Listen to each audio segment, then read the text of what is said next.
سورۃ المائدہ کی آیت نمبر 93۔ الحمدللہ وکفی وسلام علی عبادہ الذین اصطفی خصوصا علی سید الرسل وخاتم الانبیاء وعلى آلہ واصحابہ الاتقیاء اما بعد فاعوذ باللہ من الشیطان الرجیم بسم اللہ الرحمن الرحیم لیس علی الذین آمنوا وعملوا الصالحات جناح فیما طعموا اذا ما اتقوا وآمنوا وعملوا الصالحات ثم اتقوا وآمنوا ثم اتقوا وأحسنوا واللہ يحب المحسنین۔ لیس علی الذین آمنوا وعملوا الصالحات،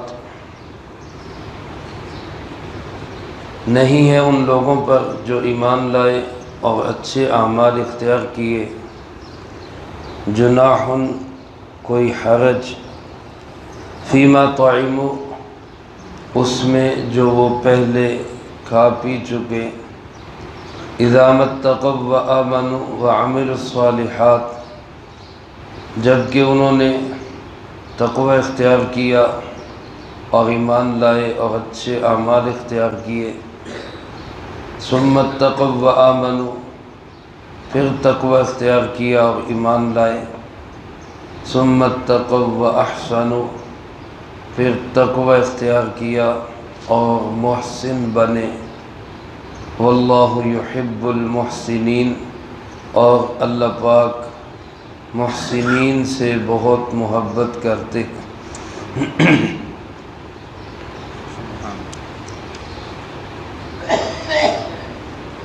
اس آیت مبارکہ میں اللہ رب العالمین نے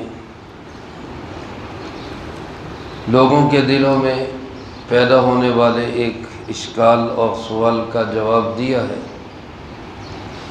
جب یہ آیات مبارکہ نازل ہوئیں کہ شراب بھی حرام ہے اور جوا بھی حرام ہے، جبکہ عرب کے معاشرے کے اندر یہ دونوں چیزیں بہت زیادہ چلتی تھیں اور بلکہ ان کو بری چیز بھی نہیں سمجھا جاتا تھا، اچھی چیز سمجھا جاتا تھا۔ اس لیے سورۃ بقرہ میں اللہ پاک نے فرمایا فیہما قل فیہما اثم کبیر ومنافع للناس، اس میں ان دونوں چیزوں میں بہت بڑا گناہ بھی ہے اور لوگوں کے فائدے بھی ہیں، لیکن وَإِثْمُهُمَا أَكْبَرُ مِن نَفْعِهِمَا، ان کا گناہ ان کے فائدوں سے بڑا ہوا ہے۔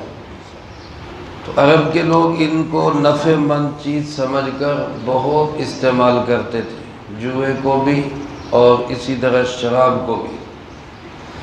تو جب یہ آیات نازل ہوئیں کہ یہ قطعی طور پہ حرام ہے، شراب بھی اور جوا بھی، تو بعض حضرات کے دل میں یہ سوال اٹھا کہ اب سے پہلے جو ایمان والے شراب پیتے پیتے مر گئے، فوت ہو گئے، دنیا سے چلے گئے، جوا کھیلتے کھیلتے وہ دنیا سے چلے گئے، ان ایمان والوں کا کیا حکم ہوگا؟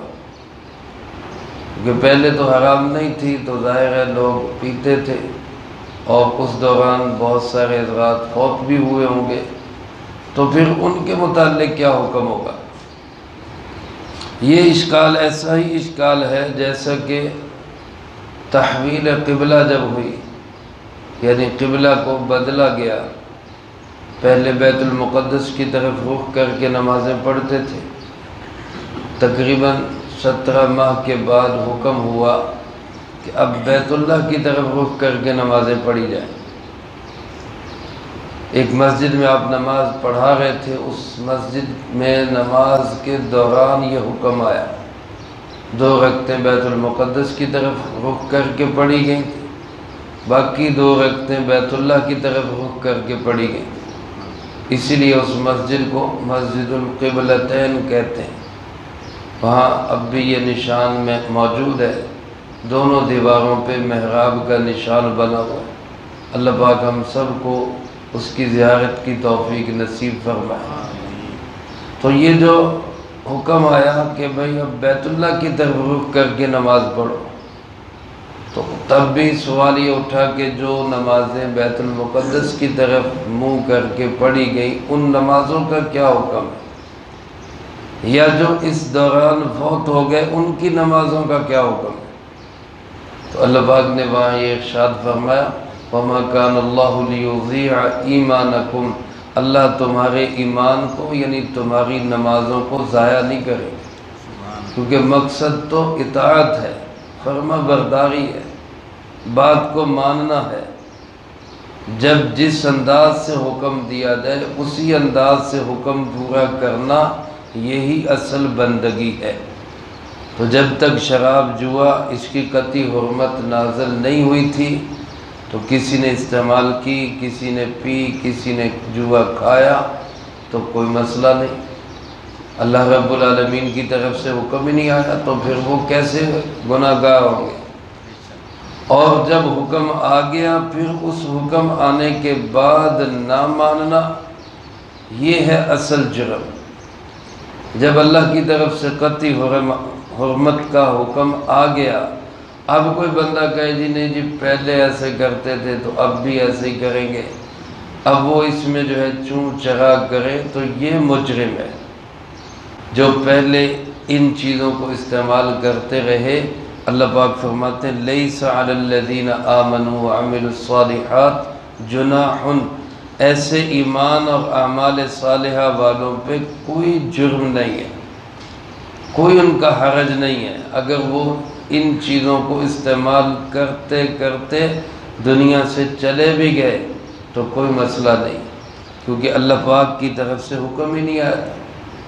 کوئی حرج نہیں فیما طعموا، جو اس سے پہلے وہ جوا کھا چکے یا اس سے پہلے جو وہ شراب پی چکے، اذا متقوا وآمنوا، جبکہ وہ اب تقوی والے بھی بن چکے ہیں، اب ایمان بھی لا چکے ہیں۔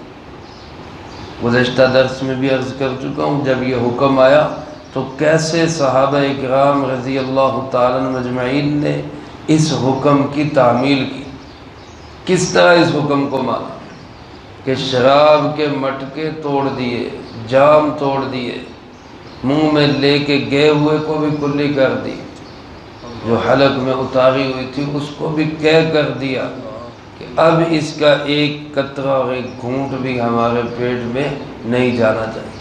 یہ اذا متقوا وآمنوا وعملوا الصالحات، اور اللہ پاک فرماتے ثم اتقوا وآمنوا، پھر انہوں نے تقوی اختیار کیا، پھر ڈرے، پھر ایمان لائے۔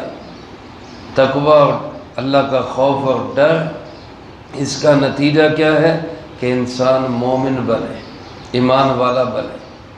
جتنا جتنا تقوی میں ترقی کرتا جائے گا، خوف خدا بڑھتا جائے گا، اتنا انسان کا ایمان بھی بڑھتا جائے گا، دین کے ساتھ لگاؤ بھی بڑھتا چلا جائے گا۔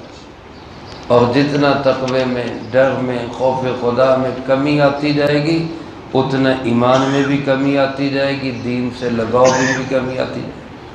فرمایا ثم اتقوا، پھر تقوی اور بڑھے گا، وَأَحْسَنُوا، یہاں تک کہ بندہ احسان کے مقام پہ پہنچ جائے گا۔ یہ سب سے اعلیٰ اور بلند اور اونچا مقام ہے احسان، مقام احسان۔ حدیث جبرائیل علیہ السلام، جو ایک طویل حدیث ہے جس میں حضرت جبرائیل علیہ السلام آقا دو عالم جناب محمد کریم صلی اللہ علیہ وآلہ وسلم کی خدمت میں حاضر ہوئے اور کچھ سوالات کیے، آپ نے ان کے جوابات دیے۔ بڑی وہ سبق آموز حدیث مبارک، اس میں ایک بات یہ بھی آتی ہے، ایمان کے متعلق سوال کیا، ایمان کیا ہے، اسلام کیا ہے، آپ نے جواب ارشاد فرمایا اسی میں ایک سوال آیا کہ احسان کیا ہے؟ مل احسان، احسان کس چیز کا نام ہے؟ یہ جو اللہ پاک نے فرمایا نا وَأَحْسَنُوا، تقوی اختیار کرتے کرتے آگے بڑھتے بڑھتے وہ اس مقام پہ پہنچے کہ محسن بن گئے۔ تو یہ احسان اور محسن کس کو کہتے ہیں؟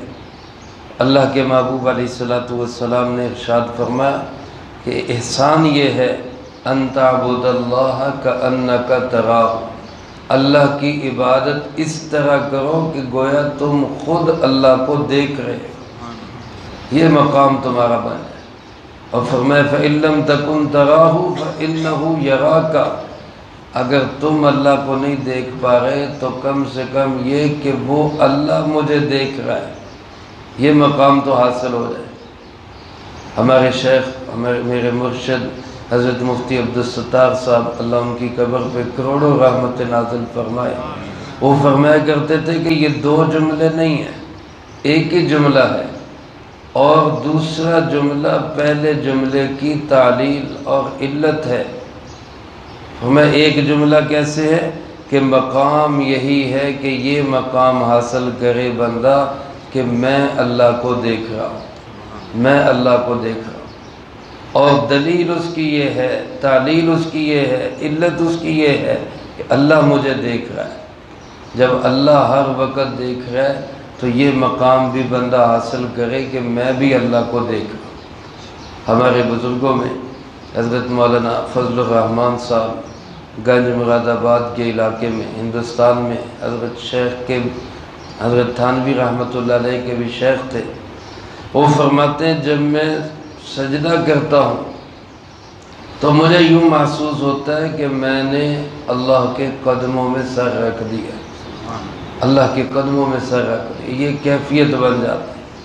اور فرمایا اس سے اگلا یہ مقام بھی مل جاتا ہے، یہ کیفیت محسوس ہوتی ہے، یہ کیفیات ہوتی ہیں، ان کو بندہ یہ نہیں کہہ سکتا کہ یہ جناب ایسے کیسے، یہ تجربے سے، پریکٹس سے، مشق سے، بار بار دھیان کرنے سے یہ کیفیات بنتی ہیں۔ فرمایا میں سجدے میں سر رکھتا ہوں، یوں محسوس ہوتا ہے اللہ کے قدموں میں سر رکھا، اور اگلی کیفیت یہ محسوس ہوتی ہے اللہ پاک نے اپنا رحمت والا ہاتھ میری کمر پہ رکھ دیا، اس کی ٹھنڈک میں اپنے سینے میں محسوس کرتا ہوں۔ یہ کیفیات انسان کو ملتی ہیں جب وہ اس تقوی کے اندر ترقی کرتا چلا جاتا، آگے سے آگے بڑھتا چلا جاتا۔ تو جب یہ انسان اس احسان کے مقام پہ پہنچتا ہے تو اللہ پاک فرماتے اب یہ اس مقام پہ پہنچ گیا کہ یہ میرا محبوب بن گیا۔ واللہ یحب المحسنین، ایسے احسان والے لوگوں کو اللہ بہت محبت کرتے ہیں، اللہ ان کو پسند کرتے ہیں۔ اللہ مجھے آپ کو بھی سب کو اپنی محبوبیت نصیب فرمائے۔ خلاصہ یہ ہے کہ جو انسان نیک نیتی کے ساتھ جو عمل کرتے ہوئے بھی دنیا سے رخصت ہو گیا، اللہ کے ہاں وہ قابل قبول ہے۔ ہاں جو ہیلے بہانے، چون چرا، بد نیت اور اللہ کے مقابلے میں بھی وہ مختلف جو ہے وہ ہیلے کرے اور بہانے کرے، ایسا بندہ اللہ پاک کو ہرگز پسند نہیں۔ عملی کمی، کوتاہی، سستی انسان ہے، فطری بشری تقاضوں کے مطابق ہر ایک سے ہو جاتی ہے سوائے انبیاء علیہ السلام کے، وہ معصوم ہستیاں ہیں، باقی سب میں کمزوریاں ہو سکتی ہیں۔ صحابہ کرام رضی اللہ تعالیٰ مجمعین وہ جماعت ہے جس کو اللہ پاک نے محفوظ بنا دیا، معاف کر دیا، ان کی معافی کے اعلان قرآن پاک میں درج کر دیے۔ اس کے بعد کی سب انسانیت میں بشری کمزوریاں ہو سکتی، لیکن انسان ان کمزوریوں کے ساتھ اللہ کے سامنے جھکا رہے، عاجزی کرتا رہے، معافی مانگتا رہے، اپنے آپ کو کچھ نہ سمجھے تو یہ محسن کہلائے گا، اللہ پاک اس سے محبت کرے گی۔ لیکن اگر ایک انسان یہ سمجھے کہ جناب میں تو سب بالکل ٹھیک ہوں، میرے اندر تو کوئی کمی ہے ہی نہیں، میں تو عیبوں سے پاک ہوں، اور جناب ہیلے بہانے سے اللہ کے حکموں کو توڑے بھی، اور کبھی زکوٰۃ فرض ہوئی تو اس سے پیچھے ہٹے کہ نہیں جی مجھ پہ تو ہوتی نہیں، کبھی قربانی کا معاملہ ہے تو مجھ پہ تو جو بنتی نہیں ہے جی، اور جناب مختلف طریقوں سے حکم الہی کو چھوڑنے کی کوشش کرے تو پھر ایسا بندہ اللہ پاک کو بالکل اچھا نہیں لگتا۔ اللہ پاک ہم سب کی ایسی صورتحال سے حفاظت فرمائے اور اپنے احکامات کو ماننے کی اور مان کر چلنے کی اللہ ہمیں توفیق نصیب فرمائے، جو کہا سنا اس کو زندگی میں لا کے دوسروں تک پہنچانے کی توفیق عطا فرمائے۔ اللہم انت السلام ومنک السلام تبارکت ربنا وتعالیت یا ذا الجلال والاکرام۔ اللہم اعنا علی ذکرک وشکرک وحسن عبادتک۔ اللہم احسن عاقبتنا فی الامور کلها واجرنا من خزی الدنیا وعذاب الآخرہ۔ اللہم باقیتا کباقیت الولید۔ اللہم استر عوراتنا وآمن روعاتنا۔ اللہم انا نجعلک فی نحورہم ونعوذ بک من شرورہم۔ اللہم